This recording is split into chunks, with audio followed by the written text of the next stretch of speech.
Hi everyone, my name is Annie, and I have one special feature. I can't kiss anyone because I have poisonous lips. Can you imagine life without kissing? Do you want to know how it happened and what it's like to live like this? I'll tell you all about it. In the meantime, like the video, comment, write your opinion, and maybe you know someone else who had a similar case. I'll be happy to read about it. And don't forget to subscribe to the channel. So when I was 7 years old, my mother took me to work with her. She works as a laboratory assistant in a serious organization. I grew up a curious girl and tried to be everywhere, to get in and taste everything. In short, you had to follow me everywhere and make sure that I didn't do anything wrong. But that year, my father left the family and my mother and I were left alone. I had no school, and my mother was at work on her shift that day, so there was no way out and she had to take me with her. Before me opened a whole world of the unknown. Imagine yourself in my place. Wouldn't you like to touch interesting test tubes with colored liquid inside? In addition to my mother, there were several people there, all of them performing amazing experiments on something. While my mother was distracted by another test tube, I climbed on the table, grabbed something from there. I only remember the color. What was inside was bright pink. So inviting, and I thought it was delicious. I drank it, and my mother didn't notice until I was licking the stuff off my lips. Suddenly, I felt ill. There was a panic. Everyone was yelling, especially my mother. I must have passed out because I don't remember anything else. When I opened my eyes, I saw a bright light and my mother. People in white coats were standing next to her. These were doctors from the lab, and they examined me. I don't know exactly what they said to my mother, but I felt fine, except for the new sensations in my body. I knew for sure that I wasn't my old self anymore, but I didn't know how to describe it or say it, because my mother would have been swearing, so I lived with it. A couple of months later, I went to school for the first time. This became exciting, and I already forgot how I spent that crazy summer. I had friends, a new life, teachers, everything was interesting. Well, then something happened, and I started to realize that I wasn't an ordinary person anymore. It was Friday. The teacher was going to take us on a picnic with our parents' permission. She took us to the park. The day was so sunny. It was hot, and I was constantly thirsty. I remember how I asked Nancy, my classmate, for some juice. I took a couple of sips and gave it back to her. Then she took a sip of the juice. And after a couple of minutes, Nancy clutched her stomach and fell. We were all pretty scared. The teacher called an ambulance. We were told that she was poisoned by an unknown poison, but she was alive and would soon recover. We all thought about the juice, but I wondered why nothing happened to me. I told my mother about everything, and she took me back to her work, where they took more tests. The result was stunning. It turned out that I was found to have a substance that I swallowed. It seemed to mix with my blood and take root in my body. This meant that I was now as venomous as a snake. My mother gave me strict instructions not to kiss anyone, not to drink or eat at other people's houses, and I now had separate dishes in the house, even a towel. At first, I was afraid of myself. I cried for a long time and did not understand how I should live now. But my mother was there. She calmed me down in every possible way, gave me advice, and reminded me that I was just special. Since that day, my life has changed a lot. I tried to protect myself from people. I didn't talk to many people, and I hardly ate or drank outside the house. But the most difficult part was ahead. When I was 14, my friends and I went shopping. There, I accidentally met a nice guy named Tony. I liked him immediately. We had a fun chat, and then he asked me out. It was a cool evening. We laughed a lot, he joked. We ate in a cafe and went for a walk around the city. I realized that for the first time, I felt what love is, and I was lucky to know this sweet feeling to taste. And it was also mutual. A couple of dates later, Tony walked me home, and at the end of the evening, he tried to kiss me. But I couldn't. I pushed him away, and he was confused, but I couldn't tell him what a mutant was. In tears, I ran home and told my mother everything. She tried to calm me down, but I felt hatred for myself and her work. All these years, my mother tried to find and develop a type of antidote, but nothing happened. Am I really going to stay like this for the rest of my life? Will I never be able to kiss someone? I wondered. I went to my room upset and texted Tony that we couldn't be together. It was terribly painful. After this incident, I withdrew into myself and almost did not communicate with anyone. I went to school automatically, and after school, I went straight home. So about 3 months passed. I didn't even want to talk to my mother. I could see that she was also suffering, worried about me, but I couldn't help myself.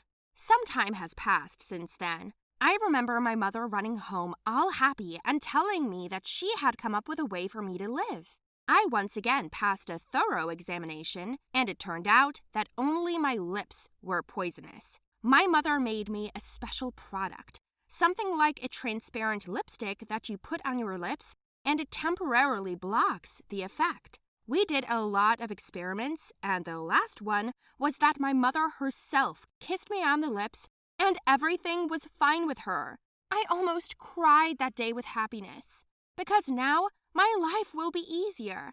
Now I always have this tool with me in my purse. And then Thanksgiving was coming up, and we made a delicious turkey. As soon as we sat down at the table, someone knocked on our door.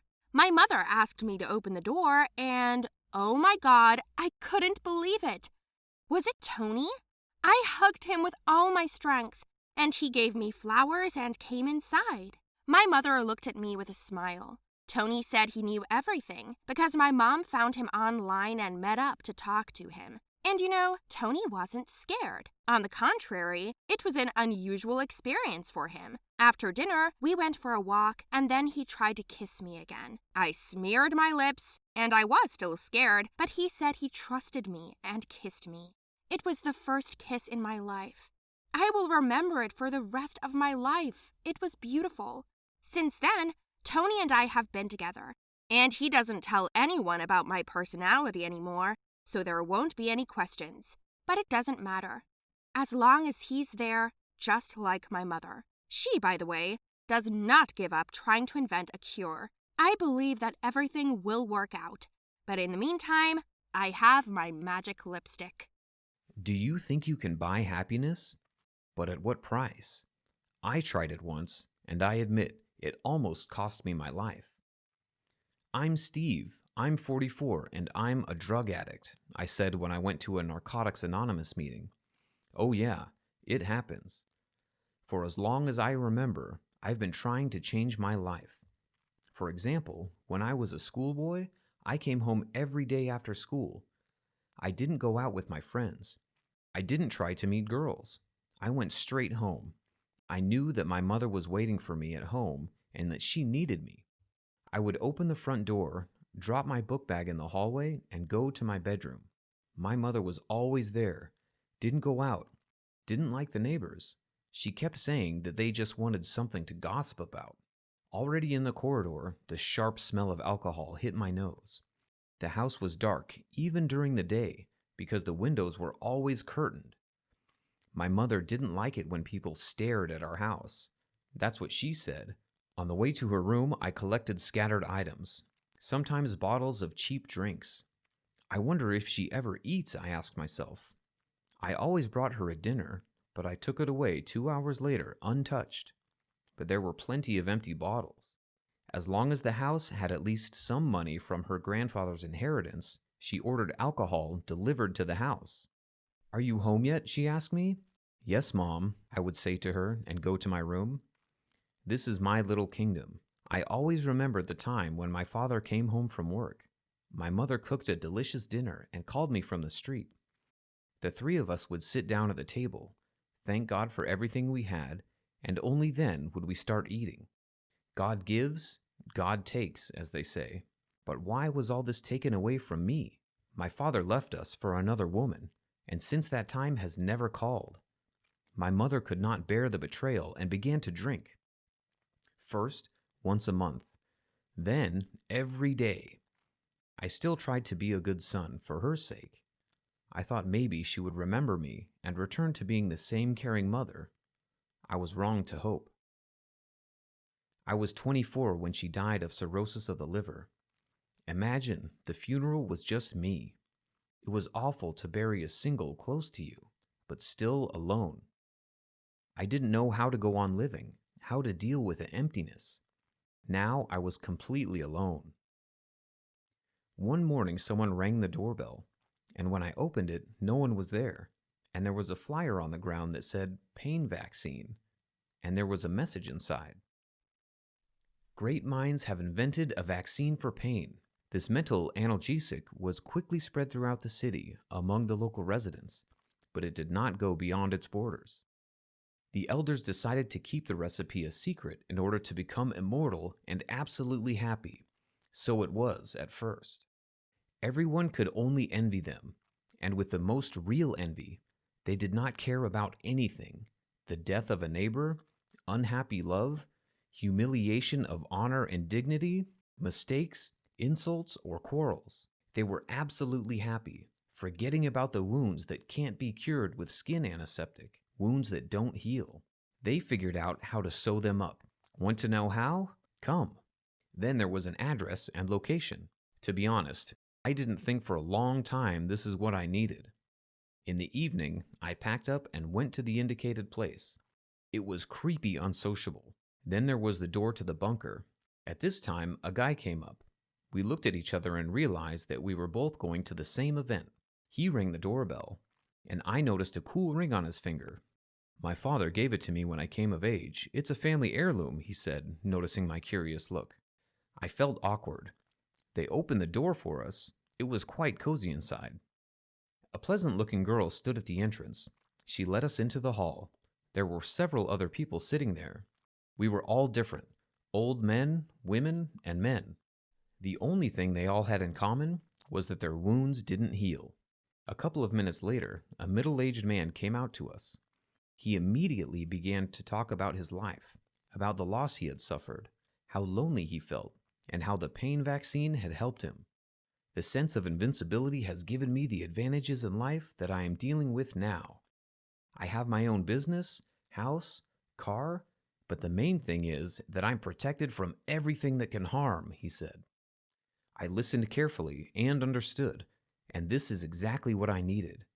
It is enough to please someone, to take responsibility for the sins of my parents, to blame myself for my own existence, for all the strikes that I received from my drunken mother.